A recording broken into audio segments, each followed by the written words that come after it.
Satira deyip dünya gelen oğulmen. Satiradan azıcık bilin oğulmen. Eşekleri eşek diyenmişin. Şarpaktan medali alan oğulmen. Sani a yoğurduk giyin. Yüreği ullokan. Gözü gizicek arslan Türkmen. Şu yılla 98'de barsam engler Türkmen. Sen oğlum men. Sen barsın men. Eğer aşağı yollarda, öteli yollarda 10. klasa oturdusun hani diyenler. Onlar juda olmayanlar. Hali zap oylap tapıp bilmeyen ne bir dört adam olup biniyor ya samaryoda oylap tapıyorlar. 40-50 kilometre gidebiliyen. Benimkilerin tek görüşünü yazarla oturmanın bilin ha. Oturayana el çarpmanı bilin ha. Medine öyle aramızda varsın ki ben biliyen eğer yazgan gidip dur bir yazışın bana kötü olursa var olur. Der ki Allah onun nesle çarpılan da adarın. Yani siz şimdi yani. Ben yine bir daha bilen ertiğimin uyanmadıkları ağlamağa derek el çarpacağını bilen köpüğünü. Köpüğünü kıynanırsınız. Ondurmuştu bu etti. Yani Türklüğün acayip bir sözü var. Sen yanmasan, o yanmasa, men yanmasam, bık karanlık dünyayı kim yandırlar diye.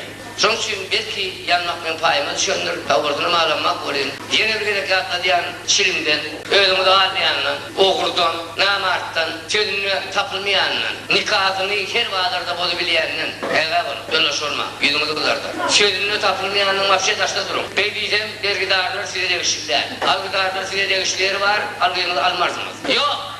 Yok, sen kim bağırdı verecek herhalde? Ben boğazda duruyor diyormuş onu. Doğru alayım direlim onu geliyor. 2 milyon alayım ağır yüreğe düştüm. Büyütme, yüreği su ettin al. Almarsın değil almarsın, Türkmen'in gözü küçük mal.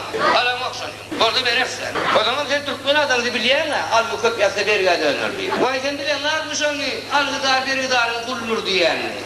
Hay bileyen. Ben ne diyeyim orada almarsın. Değer işarede bir de pul düşmez. Ya, değişen, yani bunu zaten alsam, bir de pul düşer. Sizin beyik olmamız, benim beygel diye. Ervan Tomaş'ın beygelin profesyonel olun, öğrenin. Yoksa yargılar ruhiyeti diyenin sizin öğrenmeniz için televizyonda, radyoda öğrenen ağır oluyor. Şimdi beni göz yok değil mi? El göz yok değil. Sımaydı. Son düşünürdüm o vakit gelir. Yine yok, kara pişiği karanlıktan gözleyip buğdumda el vurup, onun elimiz boş geçip, kurbanlar payırın, ölümüne sebep kâr yâli, diğerler hırslarını işleştiriyorlar diye. Yitiremezsen, düşünürsün o diyorlar, yitirmek anı düşünecek oğlum.